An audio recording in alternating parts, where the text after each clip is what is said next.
আমি অনন্যা আর বাঙালি রান্নাতে আপনাদের আরও একবার স্বাগতম। আশা করছি আপনারা সবাই অনেক অনেক ভালো আছেন। আজ আরও একটি রেসিপির সাথে আপনাদের সঙ্গে। আজকের রেসিপি পুরভরা নিরামিষ পটলের দোরমা। নিরামিষ দিনে এইভাবে পটলের দোরমা রান্না করে নিতে পারেন, বেশ ভালো লাগবে। পটলের দোরমা বানানোর জন্য লাগছে বড় সাইজের পটল।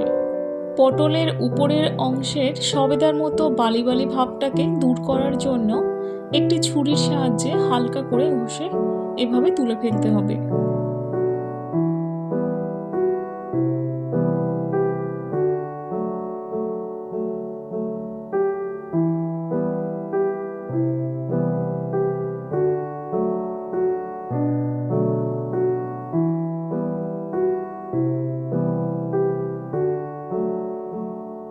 এবার বোটার দিকের সামান্য অংশ কেটে নিতে হবে।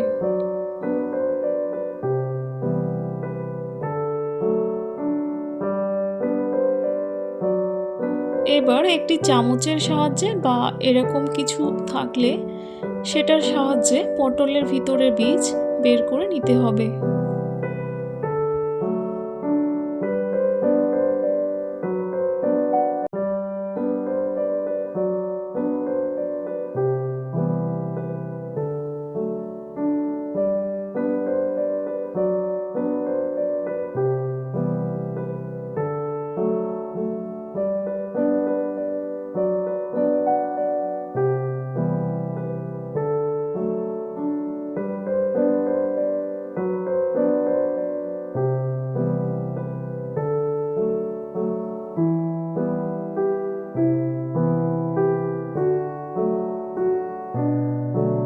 বোটার দিকের এই অংশটা ফেলে দেবেন না।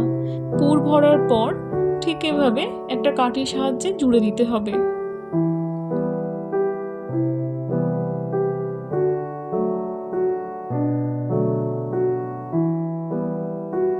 পটলগুলো জল দিয়ে ভালো করে ধুয়ে নিতে হবে।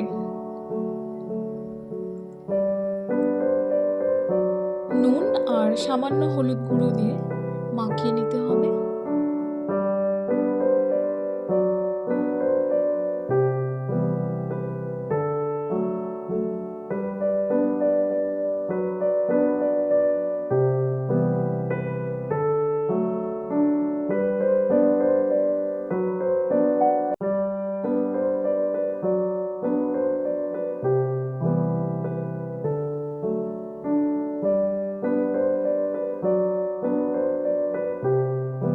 পটলের গ্রেভি বানানোর জন্য লাগছে কাজু আর টক দই।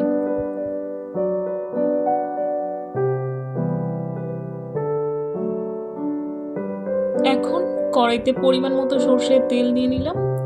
তেল হালকা গরম হলেই পটলগুলো ভেজে নিতে হবে। পটল বেশি ভাজবেন না, এতে পটল নরম হয়ে যাবে আর পুর ভরার সময় অসুবিধা হবে। তাই পটল হালকা করে ভেজে নেবেন কম আঁচে, পটলের কাঁচা গন্ধটা দূর করার জন্য। বাঙালির যতই পটলের দোরমা প্রীতি থাক না কেন, এই রান্নাটি কিন্তু বাঙালির নিজস্ব নয়। ভূমধ্যসাগরের এই দোরমা প্রচলন রয়েছে। সাধারণত সি ফুড দিয়েই বানানো হতো এইসব দোরমা।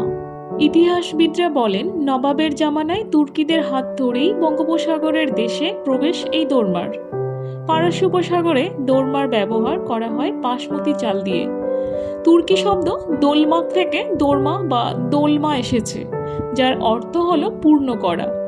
চিংড়ি, পোস্ত, ছানা, নারকেল, কাজু, কিশমিশ, পোস্ত এইসব দিয়েই বানানো হয় পুরভরা পটল। এবার পটলের বোটার অংশগুলো ভেজে নেব।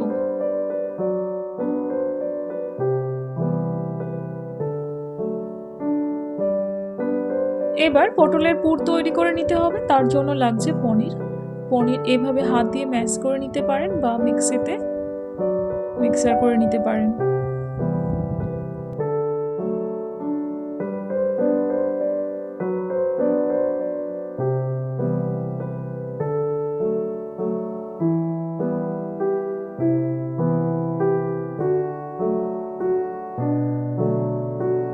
এবার কড়াইতে 1 চামচ তেল,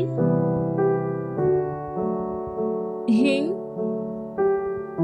আর আদা বাটা 1 চামচ, কাঁচা লঙ্কার পেস্ট। কাঁচা লঙ্কার ঝালটা অবশ্যই স্বাদ অনুযায়ী দেবেন।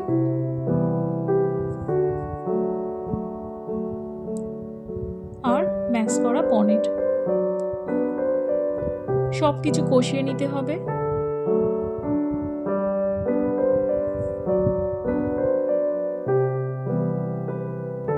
স্বাদ মতো নুন ও চিনি দিয়ে দেবেন। শুধু পনির দিয়ে পুর না বানিয়ে কাজু আর কিশমিশ দিয়ে দিতে পারেন পুরের টেস্ট বাড়ানোর জন্য। পুর তৈরি হয়ে গেছে, এবার ঠান্ডা করে ভেজে রাখা পটলের মধ্যে ভরে ফেলতে হবে।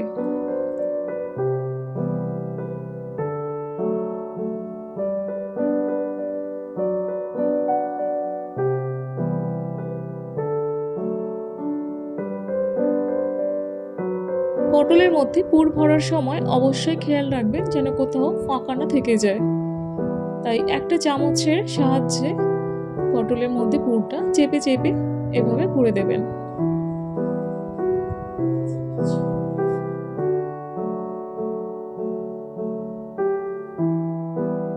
এবার কেটে রাখা পটলের মাথাটা এভাবে গেঁথে দিন একটা টুথপিকের সাহায্যে, যাতে পুরটা না বেরিয়ে যেতে পারে।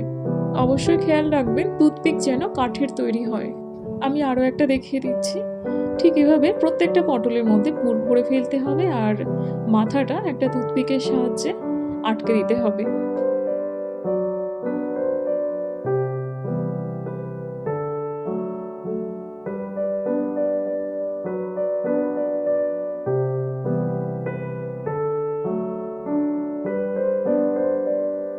সব কটা পটলের মধ্যে এখন পুর ভরে রেডি। এবার পটলের গ্রেভি তৈরি করার পালা।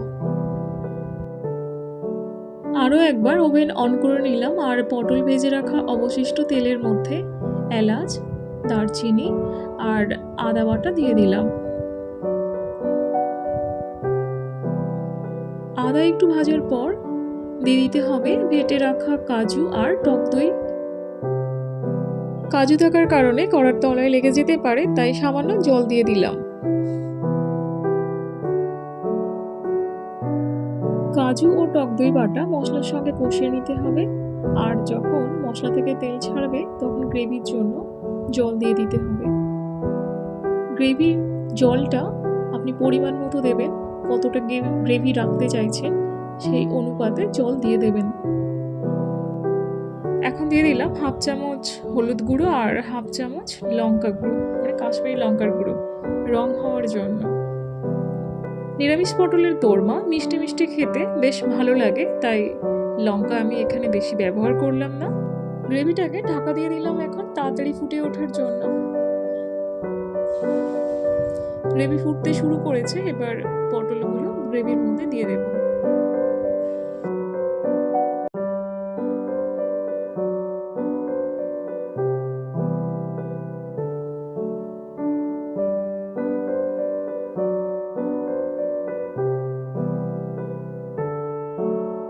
আরও একবার ঢাকা দিয়ে দিলাম সিদ্ধ করার জন্য।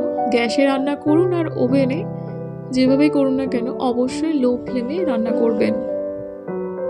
এটা বলছি কারণ কাজু আছে, তাই কড়ার তলায় লেগে যেতে পারে।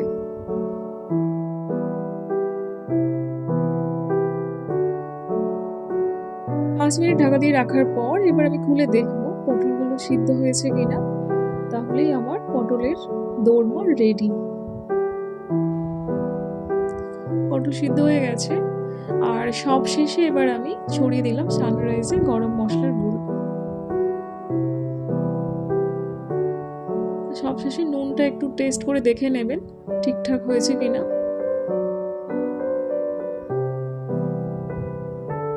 এখন পটলের দোরমা রেডি। এবার গরম গরম ভাত, রুটি কিংবা পরোটার সঙ্গে পরিবেশন করুন আর পরিবারের সবাই মিলে পটলের দোরমা খান এবং পটলের এই নিরামিষ দোরমার রেসিপি উপভোগ করুন। আজকে ভিডিওটি এই পর্যন্ত। কেমন হয়েছে অবশ্যই লাইক, কমেন্ট, শেয়ার করতে ভুলবেন না। আর আপনি যদি আমার চ্যানেলে নতুন হয়ে থাকেন তাহলে প্লিজ চ্যানেলটি সাবস্ক্রাইব করে আমার পাশে থাকবেন আর বেল আইকন প্রেস করে নেবেন, যাতে আমার নতুন ভিডিও ছাড়ার সাথে সাথে নোটিফিকেশান পৌঁছে যাবে সবার আগে আপনার কাছে। আশা করছি আপনারা সবাই অনেক অনেক ভালো আছেন, সুস্থ আছেন এবং নিজের খেয়াল রাখছেন। ভিডিওটি এতক্ষণ দেখার জন্য অসংখ্য ধন্যবাদ। Thank you.